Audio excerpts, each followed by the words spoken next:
হে মাজুলীৰ মৌজনী, আশা কৰোঁ ভালে আছা।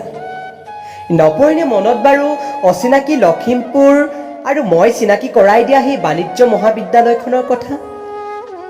নপৰিনে মনত সেই যে ধূনাগুৰি ঘাট হৈ তুমি আৰু মই সকলো ঘাট প্ৰতিঘাট নেওচি চিনাকি কৰোৱা সেই লখিমপুৰখনৰ কথা? হয়তো মনত আছে তোমাৰ সেই যে আমি ঘূৰি আহোঁতে সোমাইছিলোঁ লখিমপুৰৰ মাজমজিয়াত থকা গণেশ মন্দিৰ আৰু দুৰ্গা মন্দিৰটোৰ কথা?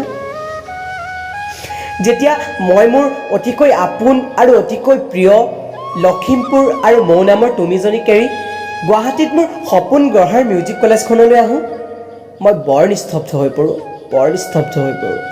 কাৰণ তুমি মোৰ প্ৰেয়সী হৈ পৰিছিলা।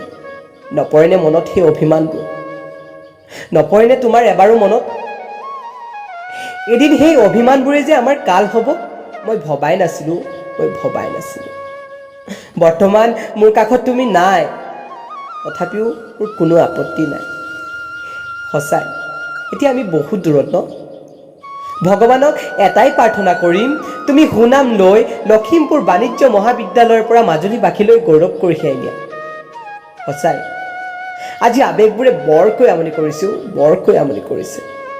সেইবাবে কবিতাতে আবদ্ধ কৰিলোঁ, সেই মাজুলীৰ মৌজনী, তোমাৰ আৱেগবোৰে মোৰ বুকুত বৰকৈ খুন্দা মাৰে আৰু চিঞৰি চিঞৰি ক'ব মন যায়, সেই মাজুলীৰ মৌজনী, মই তোমাক বহুত ভাল পাইছিলোঁ।